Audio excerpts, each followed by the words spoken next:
Hi, beautiful souls. This is Sadhana. Welcome to my channel. Today we are going to talk drawstring tarot bags. And I thought I would just start by letting you know how I came to making my own bags and what it is I look for in a tarot bag. The one on the top is a really simple pattern. The fabric is just folded over so that the drawstring comes out either side on the bag. And I really like this design. All the bags that I've made and that I prefer have this double pull so the bag stays tightly closed. This bag came with the Lumina Tarot cards, and it is just the perfect size because when you put the cards in the bag, there's no wiggle room for the cards to get bashed around. And even though this is not a particularly silky or soft fabric, the cards stay protected when the bag is a lot smaller. I have purchased quite a few bags, this one from Etsy, this one from Bubba Studios, and I find that the cards get lost in the bag. I'll just show you. This is one of my bags. So this bag is significantly smaller than either of these bags here. Let me open it up for you, and I'll just show you. So this is a Llewellyn deck that's in here. And so the Bubba Studios bag I know is 5x7, or it's about that, what they say on their website. And if you look here, my bag height, so it's approximately the same height. And when I'm talking height, I'm talking to the bottom sewing of the casing. So this bag is just a little bit taller, but my bag is about an inch narrower, and I really like that. So the cards don't get lost in the bag. When you put a deck of cards, and I know the Baba cards are a little bit larger, and of course you can use these bags for other things like jewelry and oracle cards and so forth. I find they tend to get lost in the bag and they can get really kind of bashed around. So that's why I'm looking to make smaller bags, narrower bags for the cards. These bags are really quite expensive. They're made in Vietnam, and on the Bubba Studios website it says that they know the family. It's a small business, and so they feel closely connected to them. But you know, for this price I would expect something other than pony beads, these cheap dollar store beads on the bag. But they are lovely. I love the velvety fabric, and they all have this gorgeous silky lining on the inside. So anyway, yeah, so that's a Bubba Studios bag, about 5x7, and the 5 is the measurement across, but the 7, I've got lots of broken rulers here, sorry. So the 7, if I look on the ruler, 6, 7. The 7 is to the top of the casing, which doesn't make sense. The measurement should really be to the bottom of the casing, which is about 6, looks like about 6¼ inches.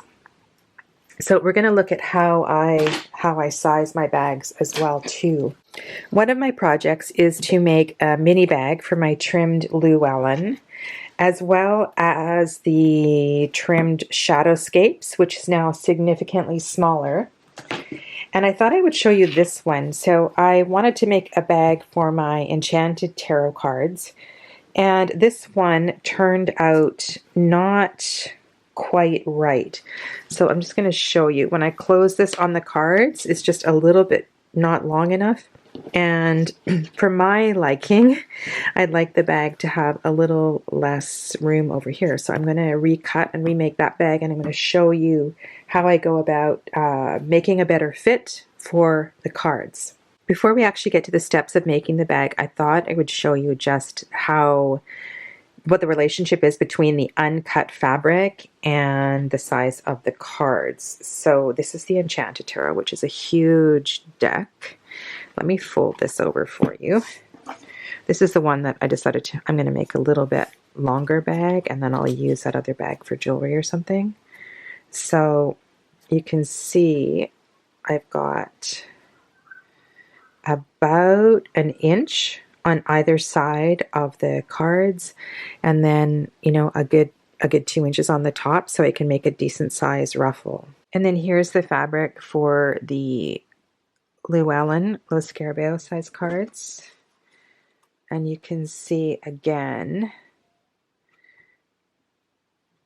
if I line up the cards, we've got about an inch, maybe a little bit less on either side of the cards. And then again, a good 2 inches of fabric up here for the drawstring and for the ruffle, enough to make the casing. So let's get started on the actual construction of the bag. Okay, so the first step is to sew the right sides together of the 2 pieces of the bag fabric, and I've used a 1/4 inch seam on the ends. I'm just going to give that a very quick press. Then open the fabric over the ironing board and press the seams to the side.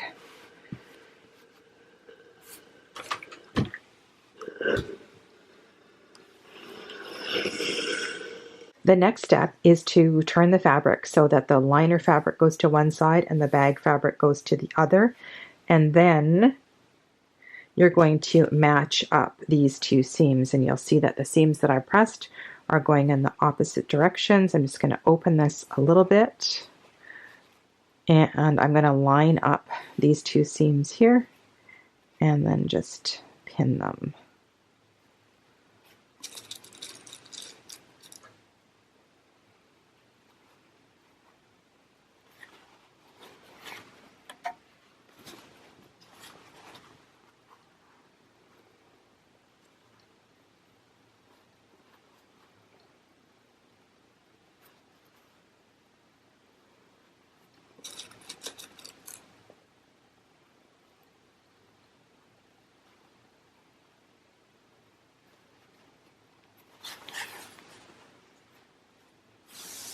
The next step is to mark where you're going to sew the casings. And again, like I said, it's kind of a personal preference. And I've played with this a little bit.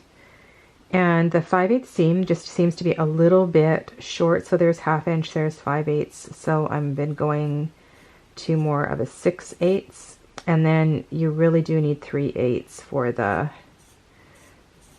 for where the drawstring is going through. So again, on either side of this 2, I'm going to go to, there's 1/2 inch, 5/8, 6/8, and then 3/8. And then you can line these up on either side to make sure you've got, I usually mark this on all 4 of the sides. The next step is to sew up the sides of the lining and the side of the bag. So 1/4 inch seam, sew all the way to here till you get to the marking where you made for the casing. Pick up the needle and then continue sewing. So you're going to sew between the top of this casing and the top of this casing. Pick up the needle and then sew up all the way till you get until the bottom. And then you're going to flip the bag and do the same on the other side, picking up the needle when you get to the casing points. Now remember that this is going to have to be turned, so you're going to need to leave a gap to turn the bag. So I'm just going to quickly sew that up and then I'll show you. Just so we're all on the same page, the green is the liner. This purpley browny gold fabric is the outside of the bag. And these spaces here are where the drawstring is going to go through. And because I've made the hole on both sides, this bag will be reversible and you'll be able to pop the string through on either side and turn the bag. And on this bag, I sewed right through my markings here. This is the liner, this is the outside of the bag. So the hole is only going to be on the main fabric color. So this bag is not going to be reversible. And you can see here I've left a decent size gap to turn the bag. All right, so this next little bit, I don't know if it's entirely necessary. I have some bags where I've noticed that the edge has popped through when you're using the drawstring. If you have time, it's a nice little touch, and that is to glue the fabric, to put some nose spray. I mean, you could use a tiny, tiny piece of interfacing as well too. And all I'm doing is I'm gluing the seam open so that when you pull the drawstring through, this is not going to pop through. And I really don't like using glue, but I've done it with quite a few bags, and it dries nicely. It seems to hold, and I have not had any. Sorry, you can't see my work. There we go. And then on the other side, just put a little bit of glue here. And like I said, I don't know if this is entirely necessary, but it just makes it really nice and neat and clean. And then you can see the glue kind of attaches to the fabric, so it's not going to fray when you pull the drawstring cord through. And it's really easy to glue the hole shut, so you may need to stick a pin in there and open that up afterwards. And this bag will be reversible, so I'm going to put a little bit of glue here and a little bit of glue here for both of the openings, the inside and the outside opening. And the only reason you would want to have the opening in the lining as well as in the outside of the bag is if you wanted to make your bag reversible, which is kind of a fun touch. And of course, this pattern works really well for bags of all sizes. And then you just press that down and it dries in no time. So I've turned the bag and popped out the corners with the end of a paintbrush, and then just stitched very close to the edge and closed the lining. And then all you do is you put the lining inside the bag.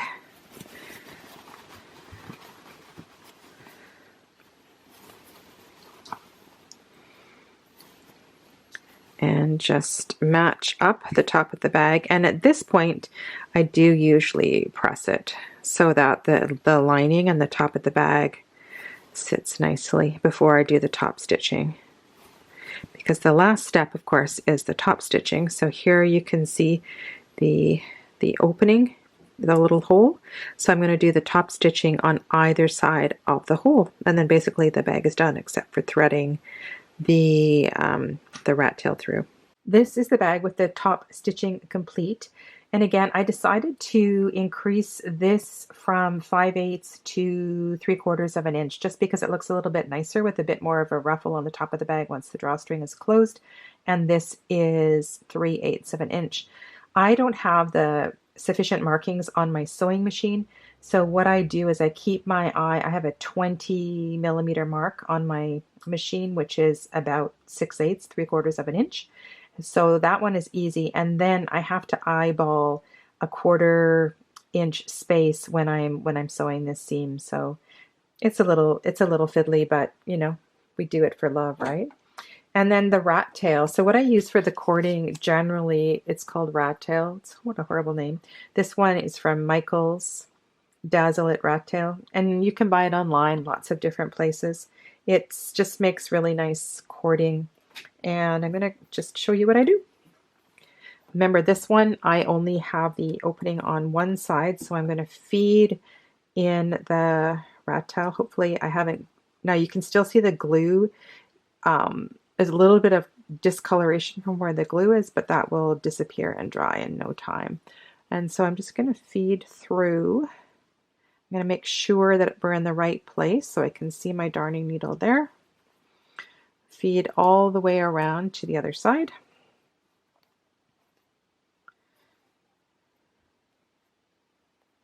And then back out again.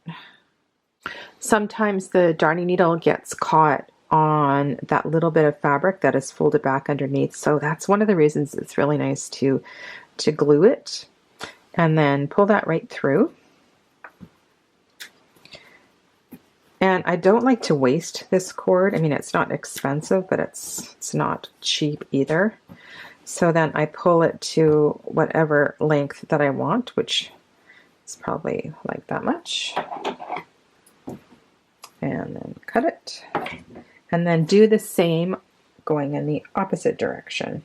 Gonna feed in this side and go around. The second side is always easier because if the glue has stuck at all, then it's usually you've freed it up going around the first time. I saw my needle. Where is it? There it is. And so pull that through. Okay, so there is the cord from the first side. And then I'm just going to even that out a little bit. It's a little bit long, but we're doing a demo here. Putting a bead on, of course, is entirely optional. You do not have to bead it, but if I am putting a bead on, you want to make sure that the beads or the charms that you buy are big enough to put through the cord. It's nice to put charms on the bags. Another thing I thought about doing while I was sewing up the lining is that you could put a crystal or a crystal chip inside the lining before you sew up the lining. That might be kind of a nice little touch. And then usually about 1 inch from the bag, that's where I want to have the bead. And what I do is I just tie a knot here.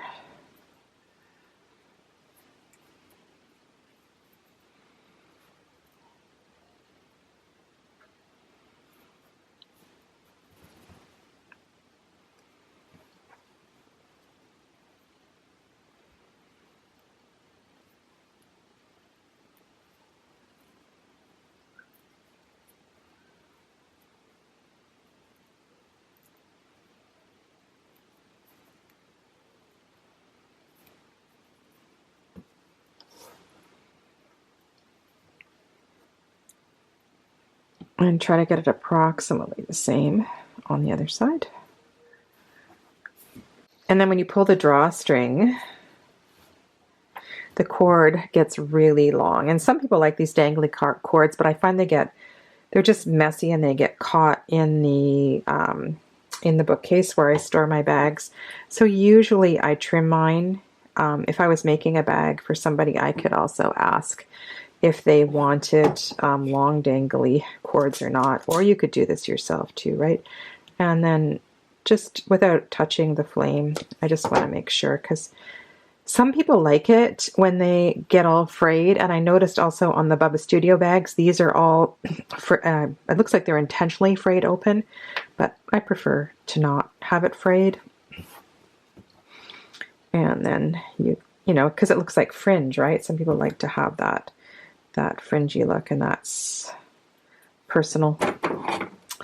So yeah, so that is my bag, and I'm just going to show you what it looks like with the cards inside and why I prefer to make the bag a little bit narrower. Okay, and then I want to show you what the bag looks like with the cards inside. I know I showed you at the beginning of the video, but this one has the longer, I called it fringe, but the longer ruffle at the top. So this one's going to look even nicer. Yay. Yeah, so that's perfect. I think I have finally mastered the dimensions. And there's a little bit of space for the cards. It's easy to get them in and out, but they're not swimming all around in the bag. Here is the new and improved bag for the Enchanted Tarot. This is the first one that I made. So you can see it's just a little bit longer. And I decided to not... I might have made it a little bit narrower, but not much. Just because it's a big deck of cards. A little more challenge to put in and out. And I really like the fabric on the inside of this one. That's why I put the green ribbon. And this one had the light purple. So I wanted to also show you how... So this is the one where I put the hole on both sides. So you can see the hole is here. So if you wanted to, you could turn the bag this way, and then you just flip everything through that hole, and so you could have a green bag instead of the multicolored bag. So yeah. So let's put the cards inside and see if this fits better. When I actually did the calculations, I thought, oh, I could have made it even a little bit longer, but oh no, that's perfect. Perfect. Love it. Yeah, just the right, because there's a little bit of room here on top of the cards. So yeah, so I have the exact measurements that I want now for the Enchanted Tarot. So yeah, so these are the two bags that we just made. So let me know if you have any questions, And eventually, you know, maybe I will make bags for other people, but right now it's impossible to go shopping for fabric with the current situation. But I just wanted to kind of inspire you to make your own bags. And the other thing that I am going to try is, so the large rectangular pieces that are used for the outside and the inside of the bag, you could also make patchwork and to use up bits and pieces of other fabrics. So that might be really a fun thing to do as well too. And then you could have lots of different fabric on the outside of your bag. So yeah, so let me know if you have any questions, and I look forward to chatting with you in the comments below. Stay well, my friends. Namaste.